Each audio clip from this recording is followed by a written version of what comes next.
And make it like slowly psychotic over the course of the thing. That could be fun. Yes. I think that's kind of what we're wanting, because I'm wanting to keep us kind of trope light, if at all possible, throughout the story, and play, don't fall into the tropes, play with the tropes. This ain't your grandmother's dusty old poetry book. Fall in, bookworm maggots. This is Poetry Bootcamp, third Friday of every month on the Poets at War Creative Network. For men grow weary of fairyland when the dragon is a dream, and tire of the talking bird in the tree, the singing fish in the stream, and the wandering stars grow stale, and the wonder is stiff with scorn. For this is the honor of fairyland and the following of the horn. Hello, Daniel. How are you? I'm good. I totally lost track of time there. I started rolling and was in I think I was actually in like some sort of leg lock whenever you had reached out. They actually teach leg locks. Amazing. Well, it was like they do the Krav Maga, and then from 7 to 8 on Tuesdays, it's there's jujitsu as well. Right. I gotcha. Okie doke. Let me hit watch stream so that I can see what's up here. There we go. And now I can switch back and forth without issue. Yep. Okay. So, Alex Green, have you heard tell of what we're doing tonight?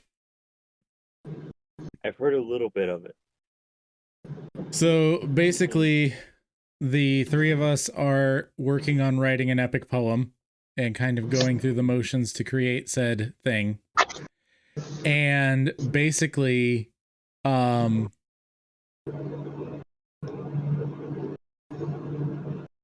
sorry, my mind is blanking. Give me a second. You want me to explain the world that we're kind of building? Sure, why not? Go ahead. Homeschool Harry Potter is the idea. So you're seeing it. We're following basically a homeschool family that are like gone after by the magical by Hogwarts, effectively. We don't have a current name for it. I really like Warthogs, School of Witchcraft and Wizardry, but I don't think we're going to go with that. If we do, it's going to need to be like WARTHAUG or something like that. Yeah. I just think it's funny. It's not right for the tenor of the story that we're going for, though. Right. So we are working. I can change the better. But we have so far worked on the like primary family that we're dealing with.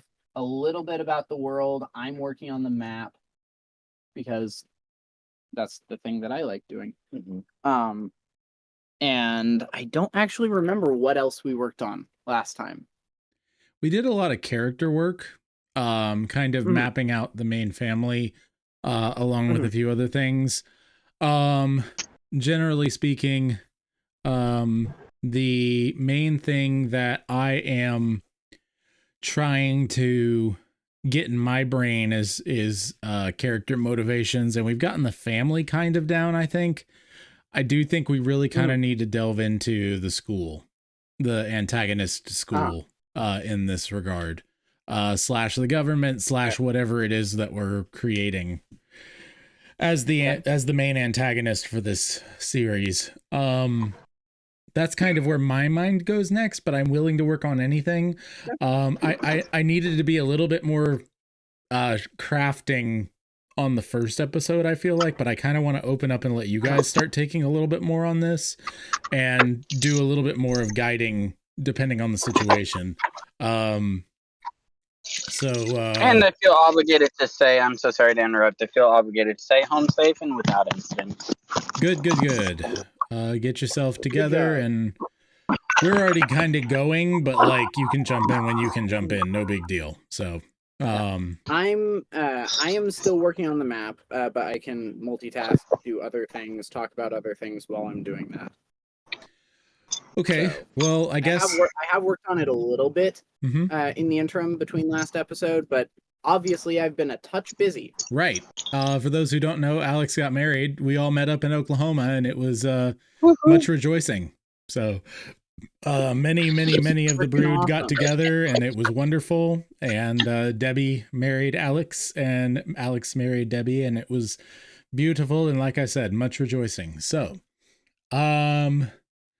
with that said, do you want to jump into your map stuff and share what you've created so far? Maybe that can kind of spur us on to figure out this antagonist a little bit, or to whatever else we want to jump into. I can absolutely share this.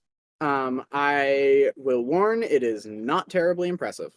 That's okay. It's a start. I put a fair bit of work into it, but in case anybody is unfamiliar with the art of cartography, it takes a while to get anywhere. Mm-hmm. But let me go ahead and share this. Sorry. I could have offered to get Aaron up involved in the cartography side of things. I'm good with cartography. I love cartography. Oh, cool. It is my bread and butter. Let's see here. I'm sharing this to. I'm going to share it to visual art actually, just so that it's there. Do you want to put it So in the if you can in any way, put it in the thing you're streaming so that we can see it there? Yes, I'm planning on doing that as well. Okay. I just need to airdrop it over to the MacBook. Got it. One step at a time. Don't be I keep hasty. locking myself out of the stupid MacBook. That's okay. You're gonna get there.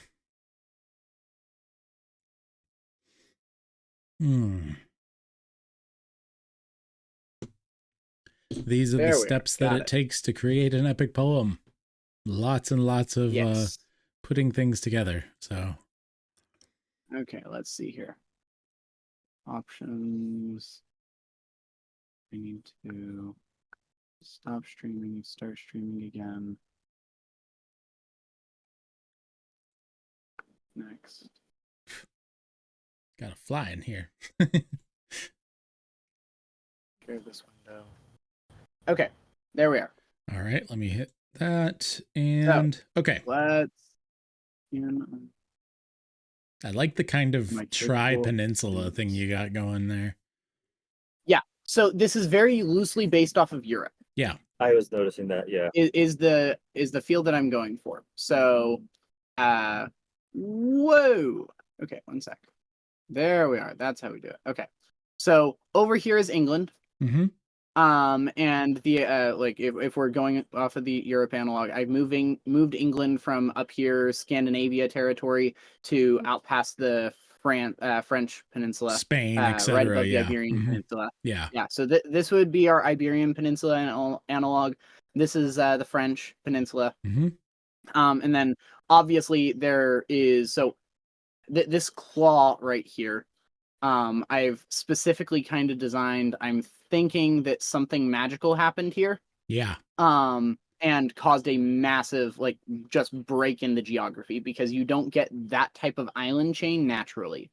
What if we had a simple King George-ish kind of mixed with the Arendelle, where the dragon's claw was cut off and fell into the sea?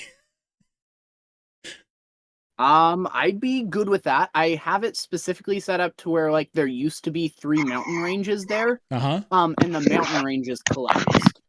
Okay. So all the places where there's water there used to be mountains. Mm-hmm. So the valleys are now the high places. Okay. Is what I was thinking. I'm good to do whatever, but that's the geography that I built in there. We're dealing with magic. We can do whatever. That's just what I was thinking. I wanted to make sure that I had a suggestion for my weird geography. But we're obviously building this together. I'm open to whatever. We could also do both. and have it be like legend either way kind of a thing, or like the school teaches one thing dogmatically and the homeschoolers believe something else. That is very reminiscent. That is very reminiscent of the advice you gave Aaron and I as we were bickering about which interpretation of our story to go with. Over. Both is good. Like different historians have different looks on things. Yeah, exactly. Very cool. How many times now Go throughout actual history has that happened? For real. So, do you have any other spots that you wanted to show that were particularly of interest, or no? Particularly of interest. Let's see here. So, my take on Scandinavia is different. It actually contains the highest point on the continent right here. Like this mountain right here, I think, is the highest point. Okay. And then it's less marshy than like your Finland, Norway, Sweden area. Yeah, not so many fjords and stuff. Like, not so many fjords. That's going to be more like this area right here. If you're able to see, are you able to see my cursor? Yes. Okay, good. Just wanted to make sure. So I'm thinking that area, the fjords and stuff like that, is going to be right here. I'll have to come back in and like super detail that out. But I'm thinking that that's this area just so that we have the geography to play with. Because I imagine we're going to focus on one area primarily, but I want to make sure that we have a like believable geography for the rest of the area as well. Sure. Where are you thinking the homeschoolers are mainly, and or where the school society thing I am thinking that the homeschoolers mainly are in like the Germany area right around here. Yeah, I was thinking that and too.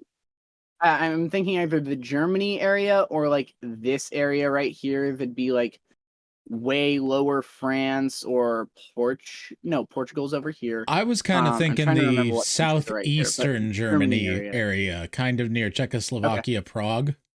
Okay, like down here. A little further south, but yeah. Okay, that's like that's kind of what I'm thinking. But that's okay, that's just because I know those areas, like the analog of those areas fairly well, because that's where my last name people came from. But also just from the very beginning, I kind of imagined them living on a very flat, well, not very flat, a very rolling meadows, plains kind of thing. Sort of reminiscent Black of Forest like type area. Well, or like around the Black Forest. Yeah, I kind of imagine like a European Little House on the Prairie homestead. You know what I'm saying? Okay, fair enough. Yeah. So that's kind of what first came to mind, because these people are kind of prairie muffins in a way, if that makes sense. Just a touch. Yeah. So obviously we have like an Italian peninsula analog right here. I think I actually really like the way that I shaped it. I think that it's very unique and doesn't look too much like Italy if you don't look at the rest of the area. Like I didn't copy the boot or anything, even though a lot like this is Greece right here. So the way that I do my maps, because this is Poetry Bootcamp and we're like talking about our process and stuff like that, the way I do my maps, I just straight up NAF actual coastline from the real world, because that's the most believable coastline there is. And so like you'll see, like if you're really familiar with geography, you'll see a lot of the little areas in this map. Like right here is an actual place, I think off the coast of Africa. Okay. This island right there.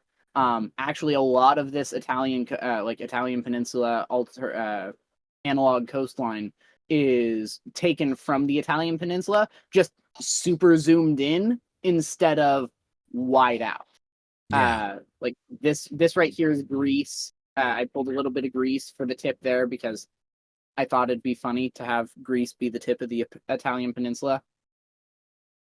That's not an actual island, that's a fake island that I made. Yeah.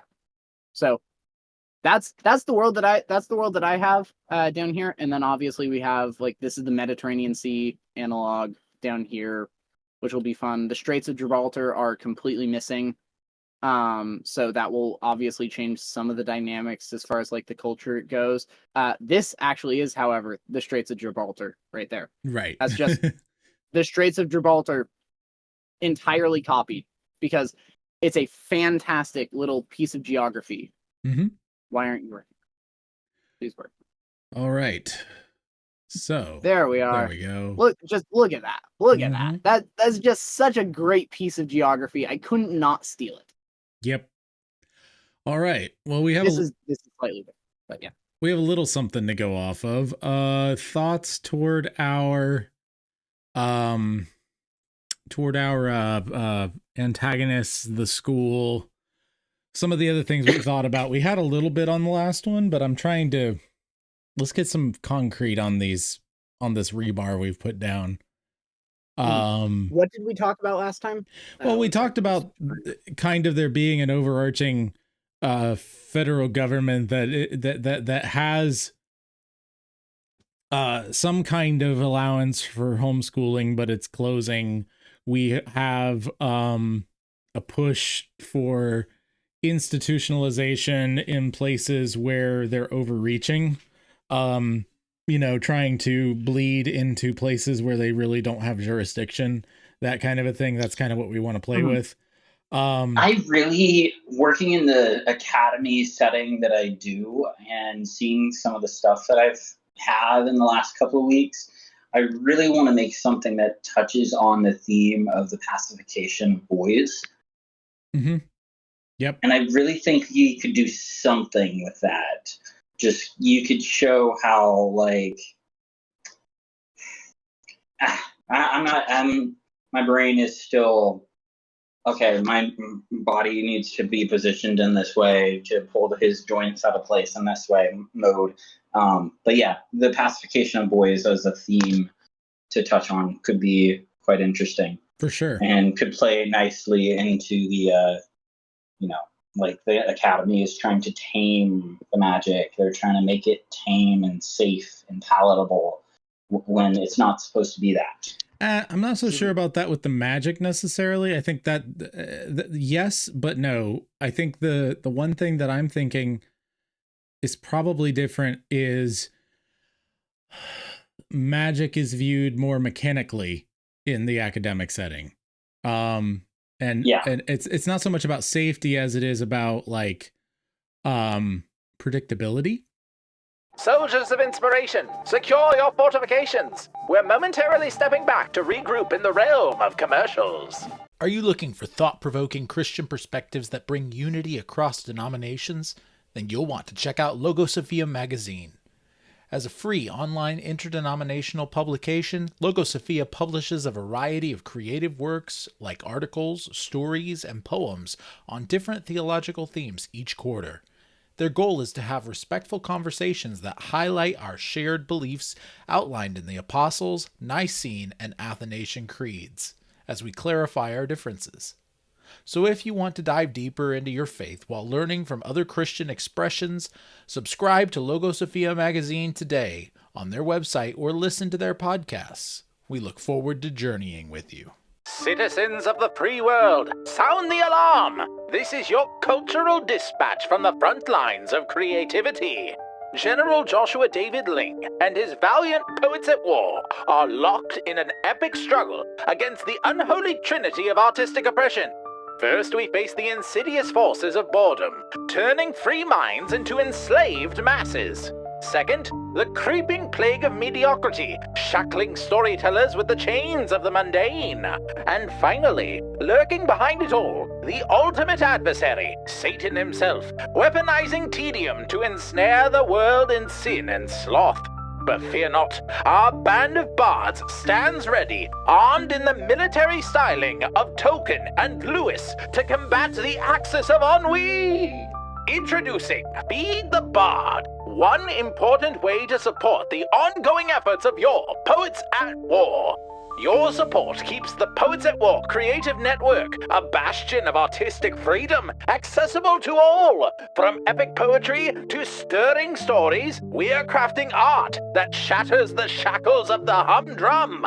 Though our fellowship may be small, our art strikes with the force of Andúril itself. Every coin you contribute arms our volunteers with provisions to keep their artillery aimed at the enemy and encouraging your hearts. Remember, we're fighting for the tales that truly matter. Stories that awaken the soul and kindle the imagination. By supporting Feed the Bard, you're not merely helping General Ling. You're joining a quest to reclaim the realms of Christian artistry with unmatched style and substance. So take up arms, brave patrons.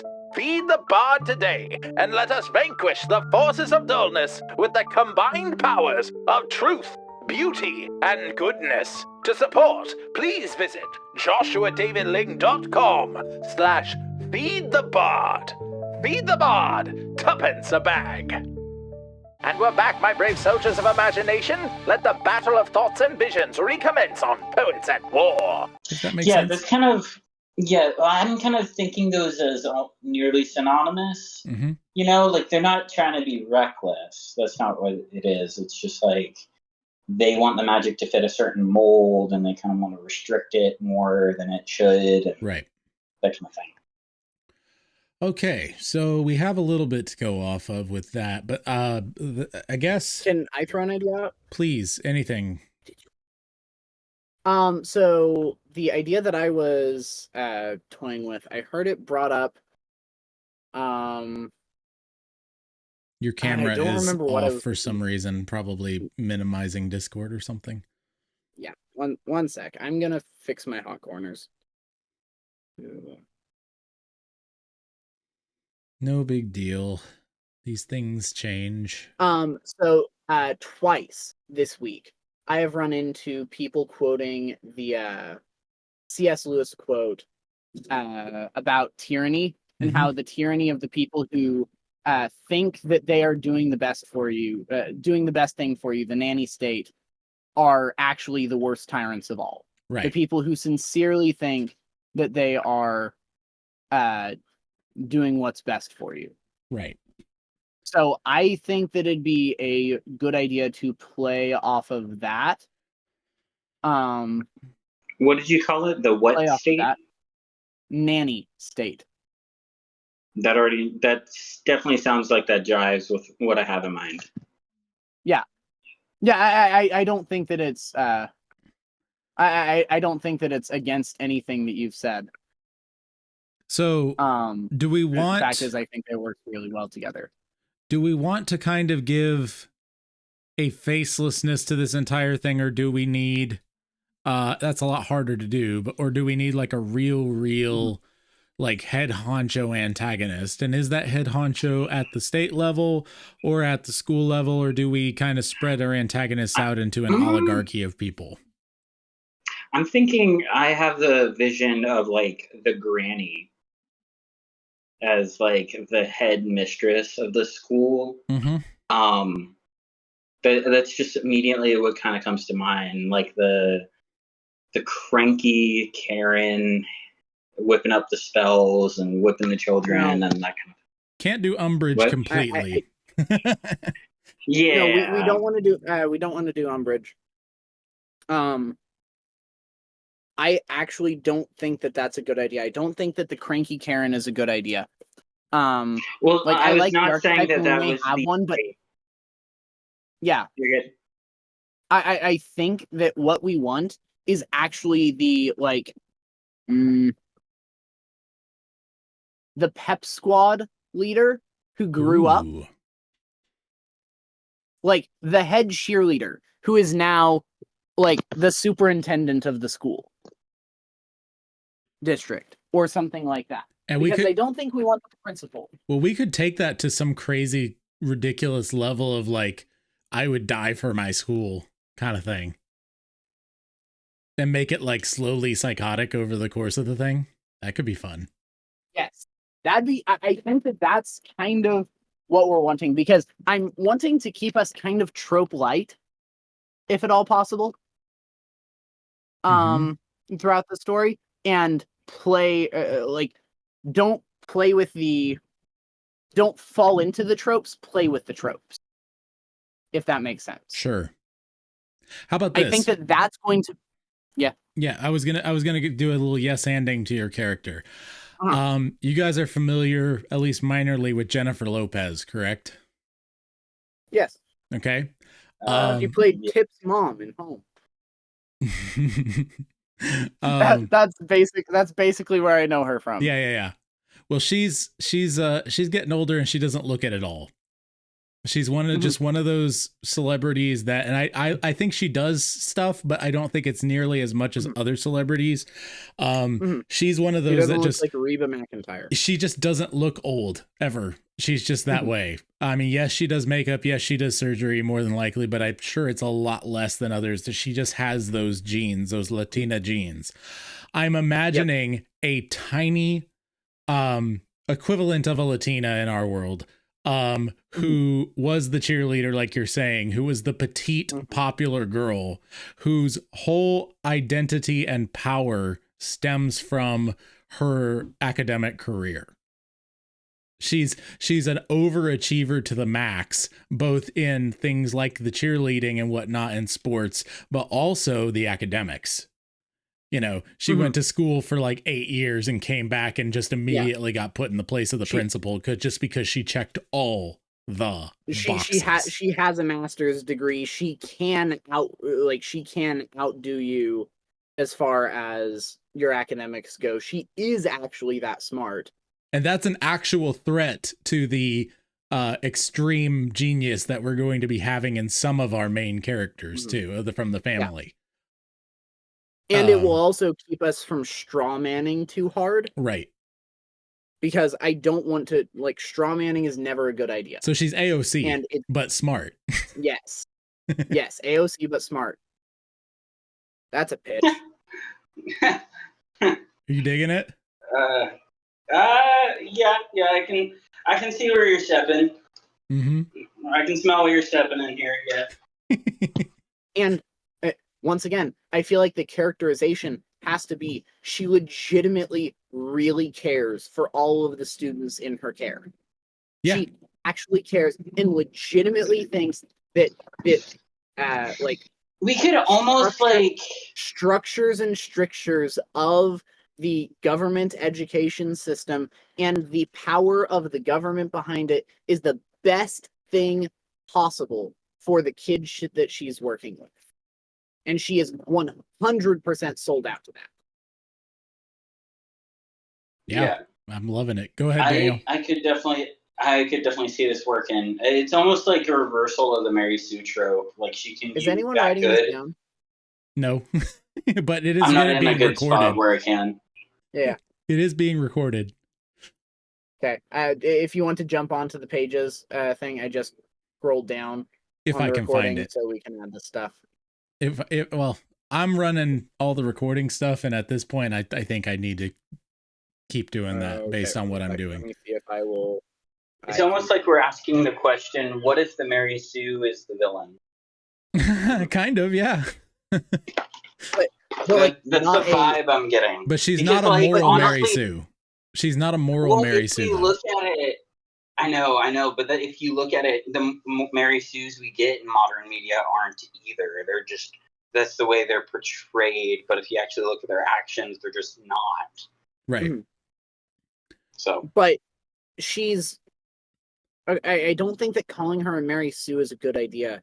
I don't think that that's what we're going for. We're not going for a perfect person. We're going for a good person who is sincerely wrong and ends up becoming a bad person because of that incorrect view. An idea.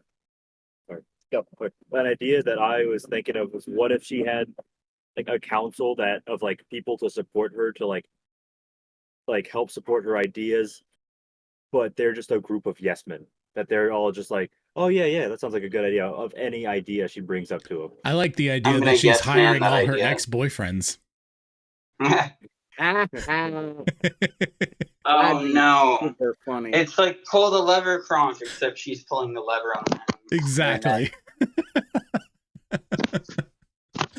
So yeah, no, I'm loving this. Do we have a name? Do we want to work on a name? I can do a little on my phone now.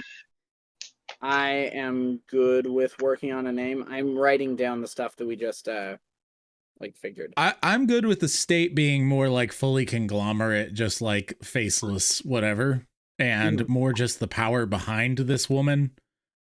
Unless you guys have a better idea or want to give a Saruman to our Sauron.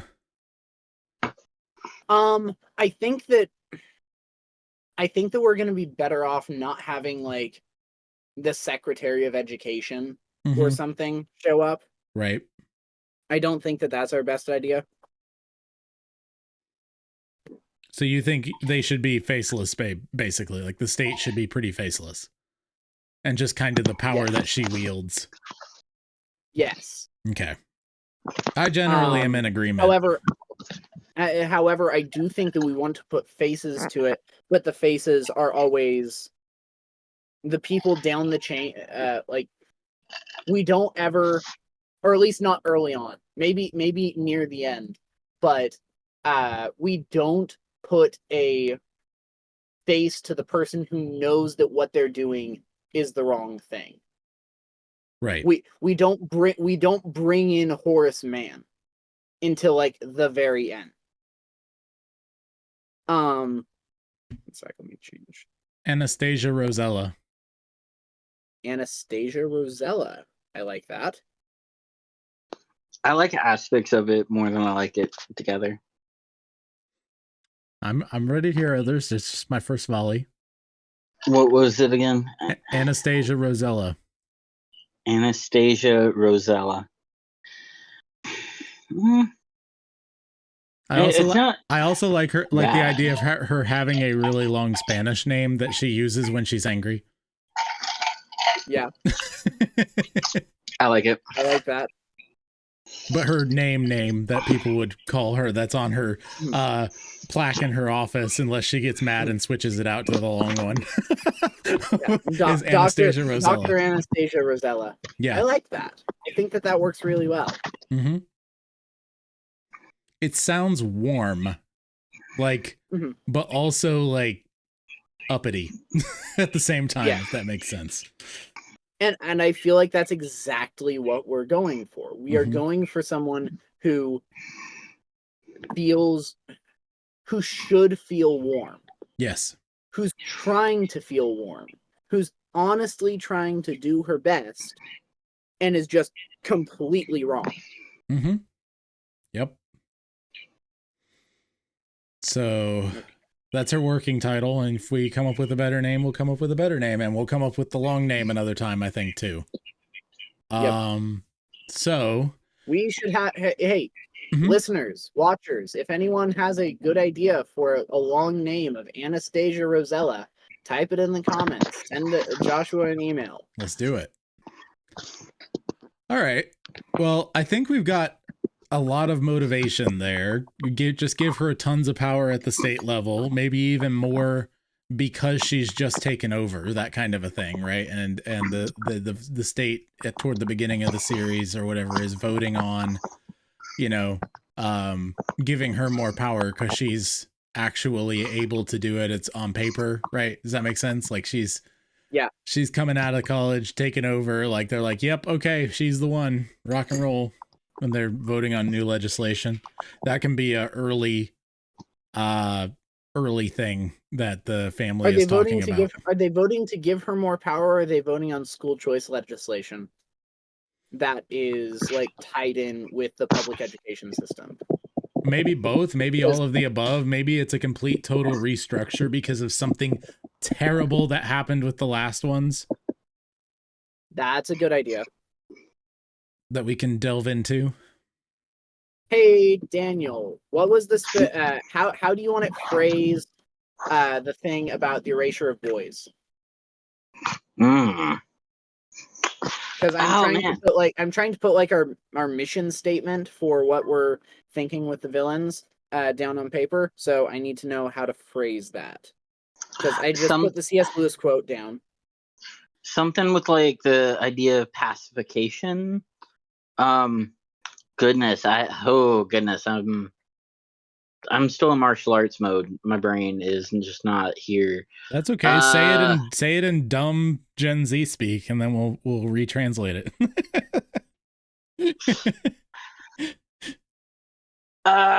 Goodness. Say your question again, so I know exactly how I need to phrase my answer. how do you want to phrase this idea of the of the school system pacifying boys? Okay.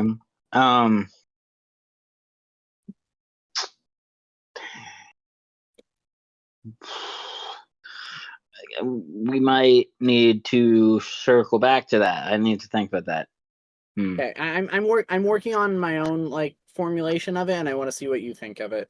I will be done in a couple seconds.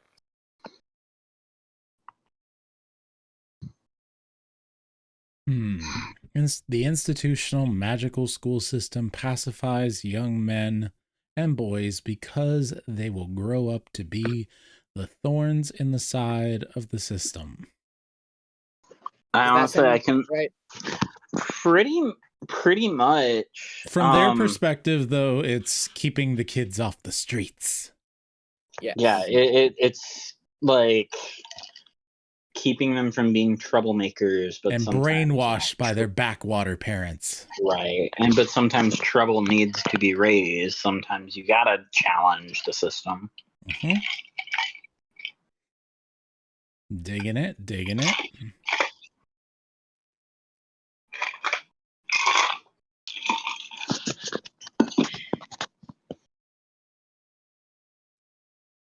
Let me get this. Basically, like they're trying to like instill like values of like loyalty and fealty to the system to a fault, and trying to really just instill. I don't feel like they want to instill loyalty to the system, though, because once you start talking about loyalty and honor and oaths, that's what makes boys dangerous. Mm-hmm. Right? So I don't think that they want to talk. I don't think that they want to talk about loyalty to the system. I think they want to talk about doing whatever is best for people. Right. Not the system. We don't care about the system. We don't want the system as such. We just want to make sure that we are always doing only what is best for people. Yeah, in that case, yeah, I agree. In that case, the other thing that I'm thinking is structurally, we're dealing with an individual school that I think she needs direct like control over this individual school, but also is the headmaster over the system, countrywide, however big our country ends up being. So is she like the principal of this school, which is like the capital, essentially. Not necessarily an experimental school, but right. kind of like the model school for the rest of it. Yeah, and she is also superintendent over the entire district. Right. I kind of want to look at it almost like she's the I kind of want to do something interesting with the schools that's a little bit different than anything in Harry Potter or the British school system or the American school system for that matter. I'm thinking something along the lines of you have a capital school, essentially. And that capital school district is like the ruling place, the ruling seat of everything. But there's competition throughout the countryside. And instead of having like houses within each and every one, there's a lot more traveling and competition amongst the different schools and districts, to the point where essentially like you have, it's like Washington, D.C., right? D.C. is its own thing and it's the capital, right? Yeah. So these guys are the uppitiest of the uppity, the upper crust school. If you can get into that school, if you can be part of that district, you're like through the roof, right? I think that needs to be a neighboring district to the one that our main family, the Ruts, right? That's what we had. I think that needs to be a neighboring district to the district that the Ruts are in, but they're on the border, essentially. That's kind of what I'm thinking. Then we can have a Saruman school a little bit when we need something that isn't like the ultimate bad guy school, if that makes sense. Just gives us options that way. Yes. Yes. So we once we draw our country, we'll need to draw districts. Yes, I can definitely do that. Mm-hmm. Once we get the geography, once I get the geography figured out, I'll definitely be able to do that. Okay. As far as naming, why don't we name the two schools we're talking about just to kind of get them in order? I think we need something.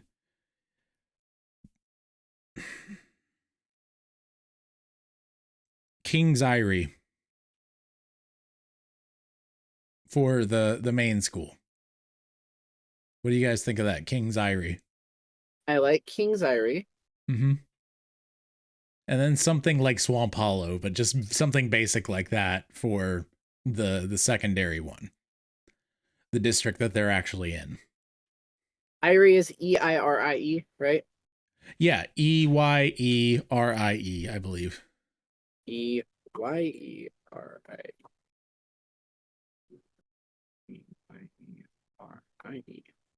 Okay. Eyrie, got it. I believe that's how it's spelled. I could be wrong, but I'm pretty sure that's that was what right. it is. So King's Eyrie, and then something like Swamp. Either way, it's a good looking word. So yeah. Well, I wanted to give it like fancy world, but I wanted to give it a predatory eagle sort of thing, right? Because that way we're playing with Gryffindor, we're playing with the American school system, we're kind of just playing with all of that together. And then something like Swamp Hollow, or some, if you guys can come up with something better. I think so. Swamp Hollow is the one that's near them, right? Yeah, they're on the meadows that are just bleeding over into the Swamp Hollow district. If you go, I want to say east. Technically outside of the King's Eyrie district. Right. I want to say if you go southeast, you start getting into like southern Louisiana kind of territory. That's kind of what I'm thinking. Like just generally like the type of landscape, right? What do you think? That would work. That would put it near the like Scandinavia place. Right. Yeah. If we're going east from where we were saying this is taking place. Yeah. So they're on the plains that lead down to the swamps, right? Yep. That's kind of what I'm thinking. Attention, devoted troops of artistic brilliance. Brace yourselves for a momentary commercial retreat. I'm Ian Wilson, and I create graphic art using primarily traditional methods, supplementing with digital where it's needed. I use a real pen, a real paper, a real graphite to make my art. I like to feel my art. I've always been this way. I love the feeling of a pen or pencil in my hand, the sound of graphite scratching paper, and I love the sight of a nice black line making its way across the page. So why choose traditional art over digital? Traditional art has an organic, natural quality that seems to be missing from most digital illustrations. The illustrated books and comics that were made in the days before digital have an excellence and staying power that is just as vibrant now as it was decades ago. These are the stories that stay with you. Dr. Seuss, Winnie the Pooh, Where the Wild Things Are. People still read these.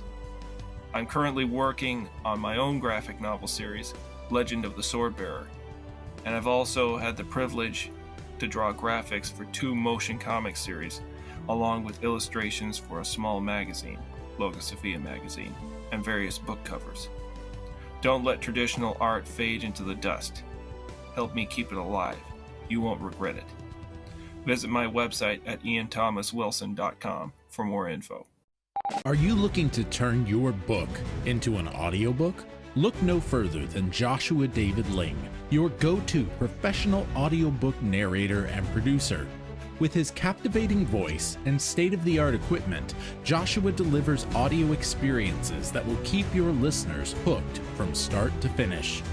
Using his top-of-the-line microphone, Shure SM7B, and professional audio editing techniques, Joshua ensures every word is crystal clear and every emotion is perfectly conveyed. Whether you're crafting a thrilling novel or an insightful nonfiction work, Joshua's versatile talents shine through. From character voice acting to technical narration, Joshua's expertise covers a wide range of genres and subjects. He's worked with respected names like Founders Press, Ian Wilson, Freddie Morales, and many more, proving his ability to meet and exceed client expectations. But Joshua offers more than just voice. His collaborative approach means your vision stays at the heart of the project, resulting in an audiobook that truly represents your work. Ready to take your book to the next level? Contact Joshua David Ling today at joshuadavidling@gmail.com or call or text 770-814-1849. Don't let your story go unheard. Let a true bard's voice bring it to life. Attention, brave soldiers of artistry. Rally together as we resume our poetic march on Poets at War. Okay. So what's the flavor of the school that's by them, like directly by them? The one that's their district? Yes. I'm thinking a mix the type of feel I was going for, Swamp Hollow wouldn't work. Okay. Because I'm thinking like not quite as preppy as Kings Eyrie, but still like a nice school district. I think it would be a respectable school district. This is like I'm thinking like an agricultural college kind of a thing. Yeah, where you've got all the hardworking folk, right? But the King's Eyrie looks down on them, but they're some of the only ones. They're the ones who go, oh, look at these backwater hicks. But these backwater hicks are actually the economic backbone of the whole region, right? Yeah. And they're actually like the toughest sports teams, and they're the ones that get hired as captain of the guard and stuff like that, right? They're those guys. King's Eyrie's They're rugby tough. team always gets beat by this team's rugby team. Right. But there's just nothing. They've never won once. Right. Against them. Yeah. Yeah. Yep. And the only team that's ever beaten them in a championship is the whatever we call this place, the agricultural school. But generally speaking, there's like a third team that we can play with another time that usually beats them because they have their number. You know what I'm saying? For whatever reason, they get the goat of them. Maybe they play dirty or something like that. And so King's Eyrie ends up being like the elite team because they can beat those guys any day, but they can't beat our tough guys. So we're thinking tough swamp people. Like, what do we got? Alex, I feel like you have an idea. I was gonna make a joke and just say Jesse. We could ask Jesse. What'd you say, Daniel? I said, look, we could just go with Alex's idea. What was Alex's idea? Naming it Jesse. I don't actually hate that. The idea that I had was, instead of King's Eyrie, like generic name works, like regal at any time. This should be named after a specific person. Ooh. Like a specific person who once was like maybe the governor of this district or something like that. Who once was like the right hand to the king, the second most powerful person.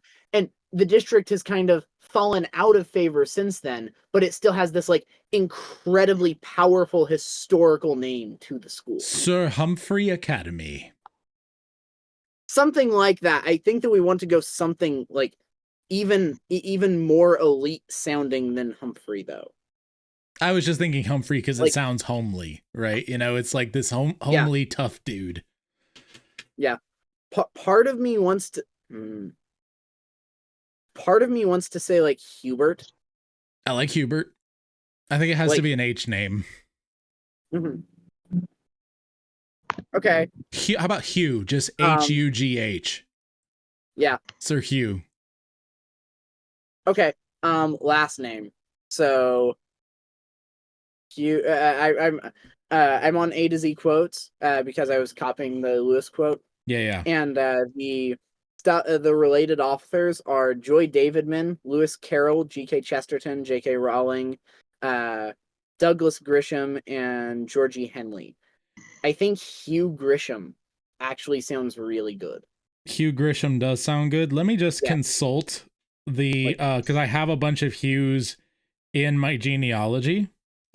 Oh, cool. And I was thinking I could at least consult that and see if any of them ring any sort of interest. Kinderton. Hugh Kinderton. I like Kinderton. Let's see here. Dutton. Prescott. Dutton's not bad. Prescott, I feel like, is slightly too preppy, yeah. Borge. Yeah. Vernon. No. I like Vernon. The Hugh Vernon Academy of Magic. I like that a lot. Okay. I do. Yep. That's I like it. Hugh Vernon Academy of Magic. Yeah. And the Vernon family might end up being part of this whole situation at some point. You know, that kind of a thing. Yep. Like, King's Eyrie is where the king sends his kids, right? I wish I had more mental capacity. Yeah. I had a client who wanted me to run and run and run and run and run. I understand, at full man. speed, nonstop. And then I had the bright idea to do martial arts. Bro, if you get too tired and need to go, it is okay. You're still the main part of this podcast. Alex can sub for you. We have another ginger beard. It's all good. I'm just gonna lie down, close my eyes, listen, and try to just listen. Yeah, pipe in when you want, man. It's all good. So, and we probably only have another 30 minutes or so, is what I'm thinking. Oh yeah, if that. Yeah. So, we've got the Sir Hugh Vernon Magic Academy of Magic, and we've got King's Eyrie. I dig that. Do we want to name these districts specifically? Because I feel like those it shouldn't be like district number like we do. It should be like the district has a name. Yeah. A town, a village, whatever we want to call it. Yeah, like whatever the seat of that district is should be the name of that district. Yeah. Which spelling of sir do you want? There's some more spellings of sir. Yes. Okay. I've got them both up on the screen. Oh, you got them on the thing. Oh, either way, like whatever you want to do, whatever you feel like. What? The SER one? That's new to me. SER. I know that it being used by Song of Ice and Fire by Martin. He used SER instead of SIR. Don't tell me you've read that. I actually have. I've read all of them. Oh, why? Reading's not as bad. Choices. Reading is not as bad. The books are legitimately not as bad as the TV show. They legitimately aren't. They're still nihilistic as sin, and I really shouldn't have read all of them. Will I read Winds of Winter? If, not when. Daniel, I'm only joking. I'm only joking, but are you sending your phone through like a pinball machine? I did just turn on the dryer. Did you put your phone inside? Nearly. I am pretty tired. Okay. Bing, bang, bang, bang, Be bang. careful, sir. I don't want your phone to die. Accidentally throw it in the microwave next. If your phone died, that'd be so bad. It would. Would be horrible. Oh man. Well, okay, so Granted, it might not be terrible for your like media consumption, but still. So I like the being in idea. contact with you. I like the idea of calling, even though it's fairly on the nose, calling the little bit of plains area that is within the Sir Hugh district, Goshen. For a second, I thought you were going to say we're going to call it King's Landing. No, Goshen. Because the Israelites, had peace in Goshen. I don't think it should be Goshen Mm-hmm. But I do think that if we could somehow Germanicize it, Yeah. like even just like Golson, I like Gosen. like Gose. Yeah, Gosen. Gosen is good. I like that. Sounds good. That does Like the sound Gosen good. district. Yep. And it's not a district unto itself. It's just a part of the bigger district. It's like an unincorporated community. What would we call? Yeah. Go. Well, okay. What if we just went with Swamp Hollow for the Sir Hugh situation? For the district? Yeah. For the name of the district, for the town district, whatever you want to call it, right?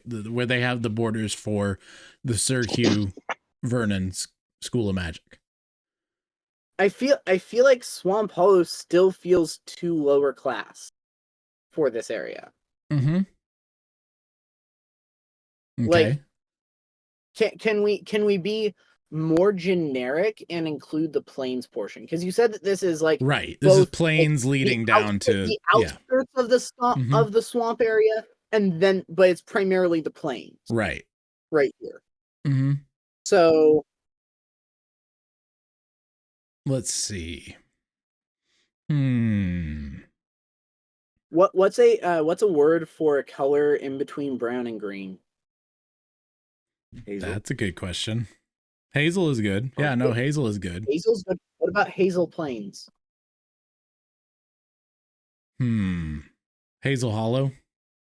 I forgot. I didn't have my mic on. Yep. What do Hazel Hollow? Yeah. So bad at naming places. We're going with Hazel Hollow on that one. Hazel.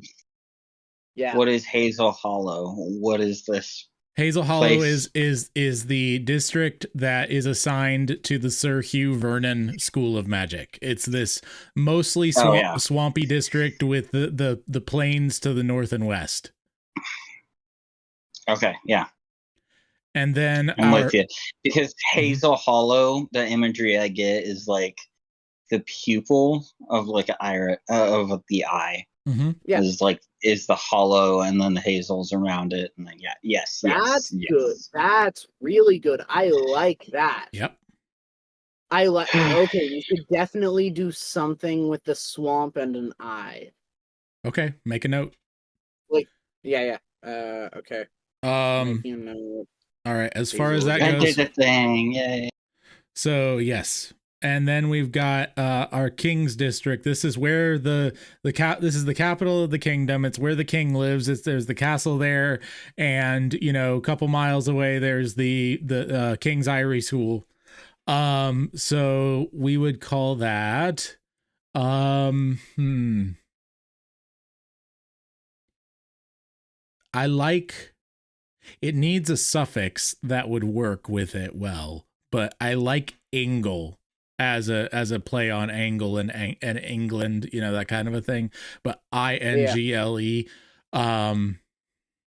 That also that's kind of funny, harkening back to the prairie, like the little house in the prairie thing you're talking about. Exactly, yeah. And even though that's not the same district, but yes. And also, who was it? Who was it? Ingalls that wrote with Marx? Was it Charles Ingalls? Something like that. Who that wrote with Marx? Yeah, there was an Engel who wrote with Karl Marx. Anyway, I don't like Ingleton. I don't like Bert, Ingleville, think of something that works. I almost said England, but what'd you say, Alex? Ingleton. Yeah, I'm not. That's the best one so far, but I'm not digging it yet. Ingleville. No. Inglevale. Inglevale. Yep.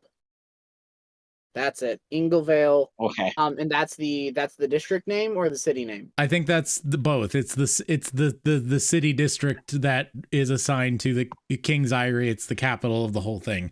We can come up with what if we want to call this a province, if we want to call it, etc. But I'm saying that the school district is essentially the county, if you want to call it that, right? Like it is.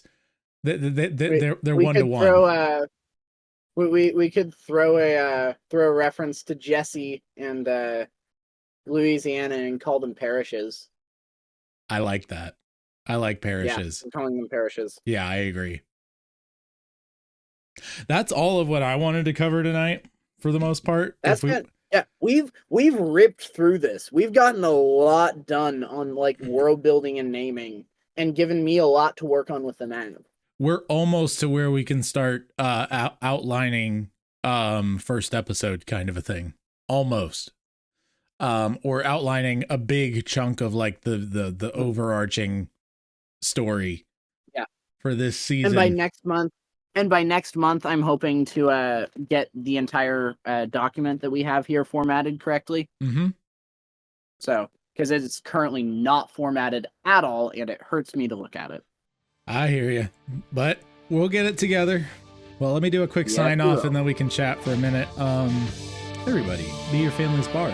Do not turn to the right or to the left, and the Lord will be with you wherever you go. We'll see you next time in the trenches on Poets at War. For the horn was blown in the heart of the night, that men should rise and ride, keeping the tryst of a terrible jest, never for long untried, drinking a dreadful blood for wine, never in cup or can. The death of a deathless dragon, that is the life of a man!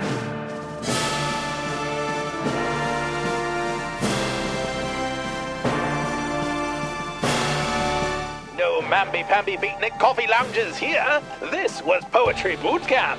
Third Friday of every month on the Poets at War Creative Network. For more, visit joshuadavidling.com.